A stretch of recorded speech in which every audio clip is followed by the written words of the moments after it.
Olá pessoal, hoje nós vamos ver mais uma adição do padrão JavaScript ES6 2015, né?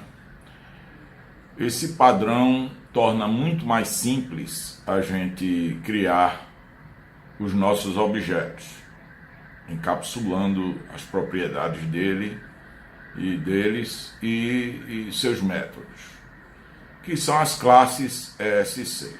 Na verdade, lembrem-se que JavaScript não contém classes, não é? Essa classe é digamos assim, é um açúcar sintático, não é? Em cima da definição baseada em protótipos. Mas ela simplifica terrivelmente a maneira da gente analisar e desenvolver os nossos objetos. Vamos lá.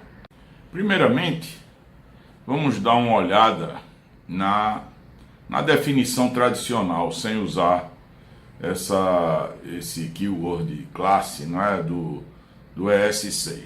Tradicionalmente, a gente cria uma função e, por convenção, a gente gosta de deixar com a primeira letra maiúscula, só para dizer que isso aí deve ser usado juntamente com o new, certo? Então a função usuário que vocês estão vendo aqui vai criar um usuário e espera que a gente entre pelo menos o nome dele. Então this vai ser a minha instância, não é, do usuário. Eu estou criando um usuário, cada usuário que eu criar, esse this vai variando de acordo com esse usuário. Então eu estou dizendo, esse nome desse usuário é nome, é o que eu passei. O protótipo diga olá, eu estou criando uma função que vai valer para todos os usuários, certo? Mas eu não preciso salvar individualmente em cada usuário uma cópia dela, não teria sentido a gente ficar fazendo essa duplicidade, não é? Eu poderia também, mas é mais interessante eu usar esse prototype. A gente já gravou um vídeo explicando isso, como funciona esse prototype. Então, diga olá é uma função onde vai dizer olá o nome do usuário, certo? E, finalmente, a gente vai usar ele aqui embaixo no let usr igual a new usuário e o nome do usuário Pedro. Aí eu digo o usr, diga olá. Aí ele vai dizer, olá, eu sou Pedro, né? Eu sou Pedro não, só Pedro mesmo, certo? Isso seria a maneira tradicional. A maneira nova, veja como é muito mais elegante. Eu vou dizer classe usuário, abre o bloco, não é? E fecha o bloco numa linha bem mais abaixo. Então, eu vou ter uma função default chamada constructor, que é o construtor desses objetos, dessa classe, onde eu espero as variáveis, no caso o nome, eu vou dizer o nome é esse nome, não é? Digo olá, eu não preciso usar a palavra function, que aqui só é permitido realmente a gente colocar functions, não tem propriedades extras, a gente vai ver mais detalhes sobre isso adiante. E o function vai ser a mesma coisa que a gente criou da outra maneira, né? No final, let o SR é novo usuário Pedro, igualzinho, né? E o SR diga olá. Então o usuário vai dizer olá, Pedro, né? Bom, outras coisas que a gente pode ter que aproxima mais as nossas classes ES6 das classes de linguagem tradicionais, como Java, C++, etc., seriam as funções estáticas, ou seja, uma função da classe, não da instância, não é? A gente viu uma função, essa diga olá, é uma função da instância. Cada instância se comporta de maneira diferente. Eu tenho uma função estática, a função que opera com a classe, ou seja, eu vou chamar ela passando a classe, não passando uma instância dessa classe. Então, criei aqui uma classe automóvel. O construtor, eu estou salvando a velocidade máxima do carro, né, do tipo de automóvel, e aqui eu criei uma função estática, então eu tenho que usar essa palavra static antes, para dizer que é uma função estática. O resto é igualzinho às outras funções que a gente já criou, e esquerda e direita é o carro da esquerda e o carro da direita. Eu podia botar carro 1, carro 2, outros nomes aí, certo? Eu coloquei esquerda e direita. Então, se o da esquerda for mais rápido, a velocidade máxima for mais rápido que a direita, retorna true, se não falso, né? Que é simplesmente a comparação. Então, vamos criar dois carros aqui. Carro 1 é um novo automóvel que vai até 250 e carro 2 é um novo automóvel que vai até 300, não é? Finalmente, na linha 13, eu estou logando se o automóvel, quem é mais rápido, o carro 1 ou o carro 2. Se for da esquerda, é true, se não, é falso, não é? Que está a ordem da comparação aqui, certo? Então, essa seria a finalidade de uma função estática. É uma função, vejam que eu estou passando mais rápido, passando automóvel para ele, não estou passando carro 1 nem carro 2, não é? Que seriam as instâncias. Bom, outra coisa que as classes me permitem fazer é uma hereditariedade, uma herança. Então tem aqui uma classe mascote, que podia ser gato, cachorro, papagaio, qualquer tipo de mascote que eu tenha, certo? E define uma classe baseada na classe pai. A classe pai é mascote, eu estou criando uma classe gato que extends, aí está a função para a palavra keyword, né? Para criar essa herança. Estende mascote. O construtor é nome e fala.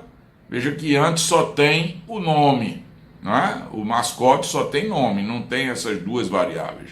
Essa segunda variável eu estou na extensão, né, na herança do gato. Então, super é outra palavra nova. Super significa execute a classe pai passando esse parâmetro nome aqui, certo? Super é a superclasse, que seria mascote. E eu digo que a fala é essa fala que foi passada. Então vamos lá, como é que eu uso isso? Let Fifi ou var Fifi, né? Igual novo gato, o nome do gato e o que é que ele fala? Ele fala miau. Certo? Poderia criar aí verbos, né? Métodos para ele dizer esse miau, etc. Né? Mas a ideia seria essa. Bom, vamos dar uma revisada aqui rápida o que é que a gente tem com essas classes, que é um pouco mais do que açúcar sintático. Primeiro, os métodos das classes não são enumeráveis. Isso é interessante, porque aqueles métodos não são propriedades de um objeto, como a gente coloca o objeto, ponto, uma propriedade, certo? Então eles não são enumeráveis, com for, in e outros iteradores, eles não vão aparecer. As classes têm um construtor default, que é vazio, mas é exatamente como está escrito aqui. Um construtor que não faz nada, mas todas elas têm um construtor. Outra coisa, nas classes eu sempre estou use strict, que impede que um monte de bad JavaScript seja usado. Por exemplo, with, que a gente detesta que ele seja usado, então é proibido de usar. E uma série de outras atribuições que o JavaScript perde quando a gente põe use strict, não é? E atribuições, propriedades, dois pontos, valor, não são permitidas. Ele não é um objeto como um objeto normal. Então, quando a gente cria um objeto, abre chave, aí bota propriedade, dois pontos e um valor para essa propriedade, isso não é permitido, né, com essas classes. Bom, vamos ver um exemplozinho mais prático para a gente digerir melhor isso. Então tá aqui meu HTML, essa listagem, uma página que eu já usei em outros lugares. Eu quero simplesmente usar a parte do script. Então tá aqui a segunda parte do script, classe usuário, então eu já defini aí antes, né? Então estou estendendo mais aqui um pouco. Isso é para mostrar o get e o set, os getters e setters. Então get nome vai retornar esse nome. O construtor salva o nome, mas veja que estou salvando o nome sem o underline. O construtor também usa esse set. Esse setter vai ser chamado pelo construtor também. Então set nome, valor, o valor do nome, né? Se o nome for menos de 4 letras, eu não quero nome muito curto, eu vou me embora, não seto nada. Se não, eu guardo ele, o valor dele como o meu novo underline nome. Certo? Veja que aqui a variável é underline nome, não nome. Tá? Feito isso, vamos brincar com ele. Seja o SR um novo usuário chamado Paulo. Criei o usuário, estou só dando um log aqui para a gente ver. O SR é new, usuário X, um nome muito curto. Isso aqui não deve produzir o efeito, não é? Terminou o meu script. Então vamos brincar lá e lá a gente cria mais um usuário lá para a gente comparar. Então é o nosso vídeo que vocês vão ver agora. Então tá aqui o usuário, eu já rodei ele, né? Então ele já está com o usuário Paulo criado e depois um nome muito curto reclamando porque só posso a partir de 4 letras, certo? Então o usuário está vazio, porque foi o segundo usuário que eu criei. Então o nome está lá, né? O usuário, o nome não definido. Bom, então vamos agora... Era o que eu ia fazer. Sim. Mais uma vez aqui, o usuário está vazio, certo? Vamos criar um usuário. Novo usuário, entre aspas, sou eu, novo usuário. Então ele criou e apareceu logo aqui, nome é Hilda, underline nome. Vamos abrir aqui. Vejam que tem também o nome, que é do construtor, não é? O constructor rodou esse nome. Então, feito isso, abrindo aqui, eu vejo novamente o Hilda aqui. E isso encerra a nossa demonstração de hoje. Espero que vocês tenham gostado desse vídeo. Dê uma lidazinha aí na descrição do vídeo aí no YouTube, certo? Agradeço muito a participação de vocês e até uma próxima.